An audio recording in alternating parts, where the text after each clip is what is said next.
You've been told your stress is normal, that your belly fat is just about calories in, calories out, and that if you just ate less and moved more, you'd be fine.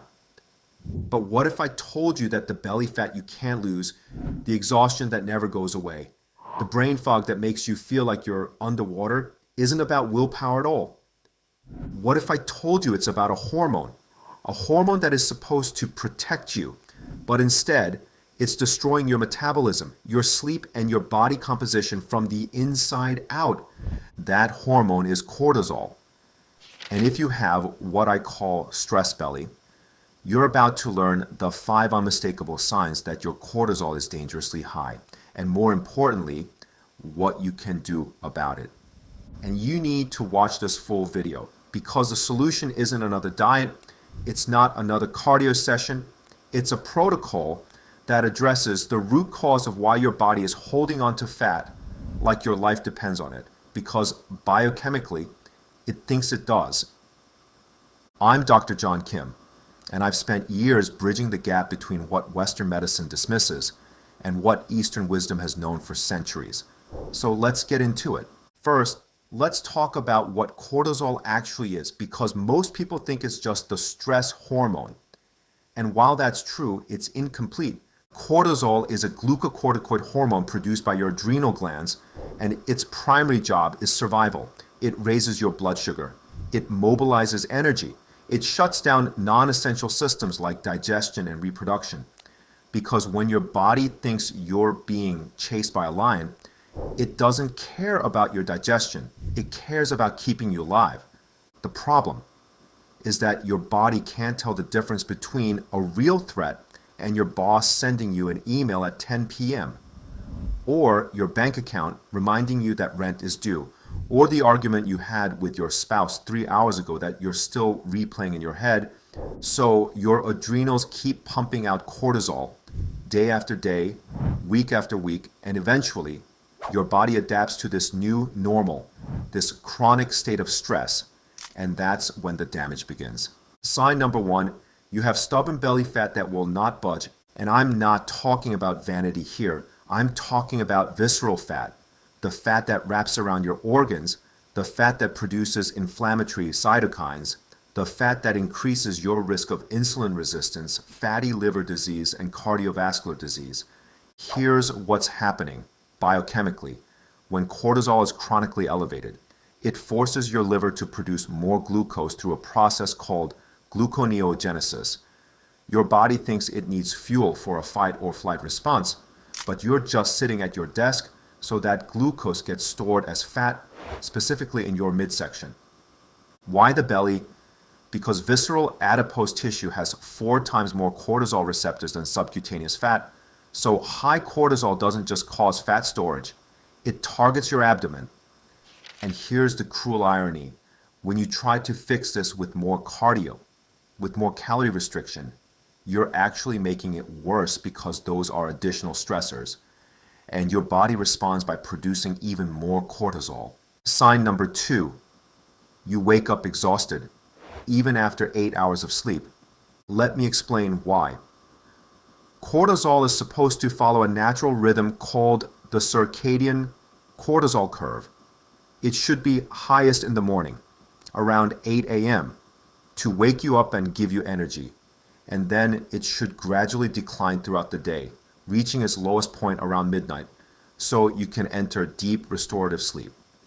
But when you have chronic stress, this curve gets flattened, or worse, it gets inverted. What does that mean? It means your cortisol is low in the morning when you need it.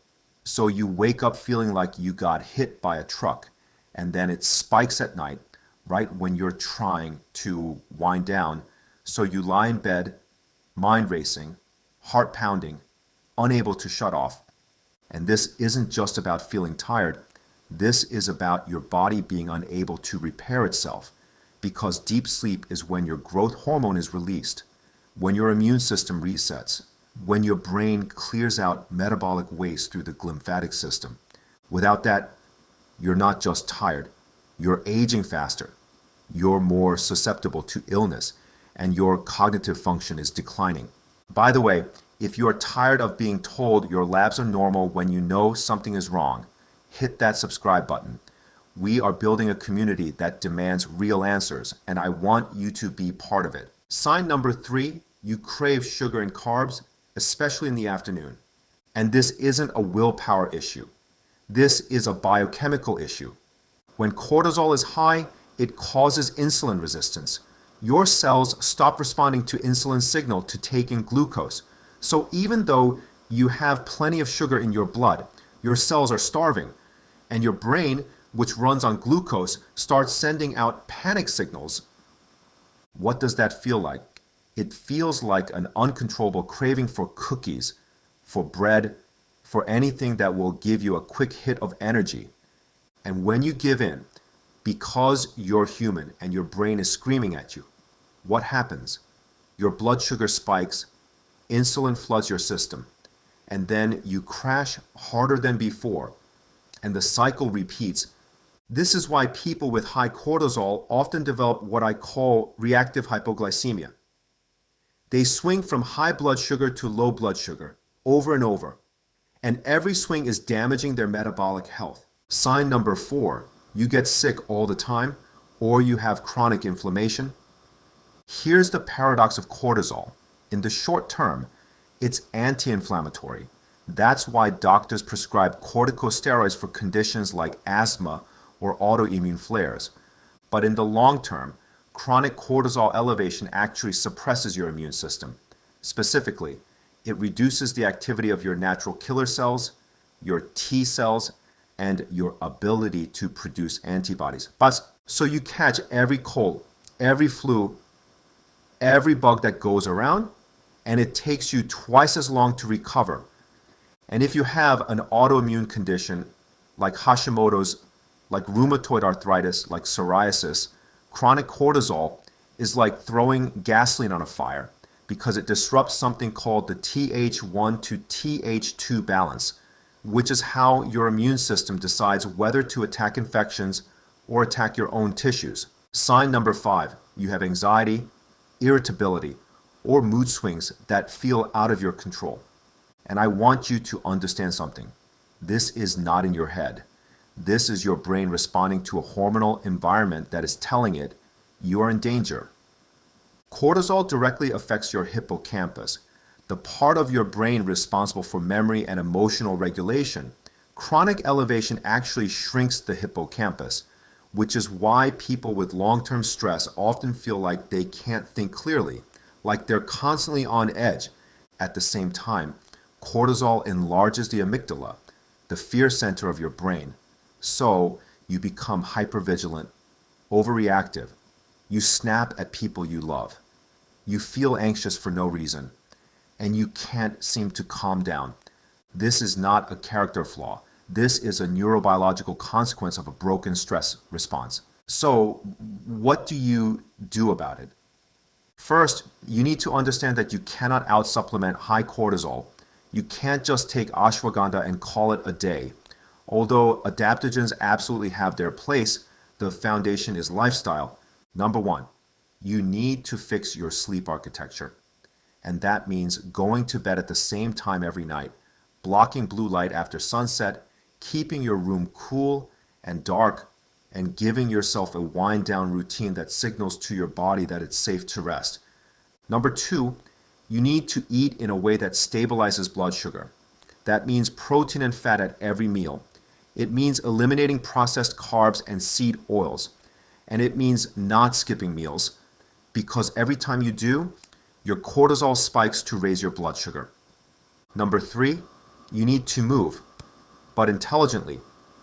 High-intensity cardio is a stressor. So if your cortisol is already high, you need to prioritize walking, yoga, resistance training, activities that build resilience without triggering a fight or flight response. And finally, you need to address the root cause.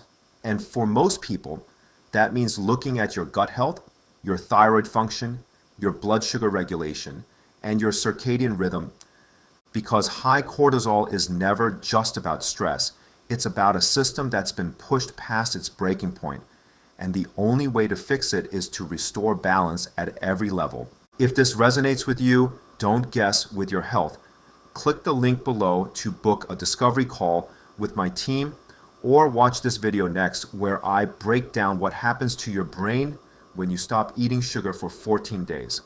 I'm Dr. John Kim, and I'll see you in the next one.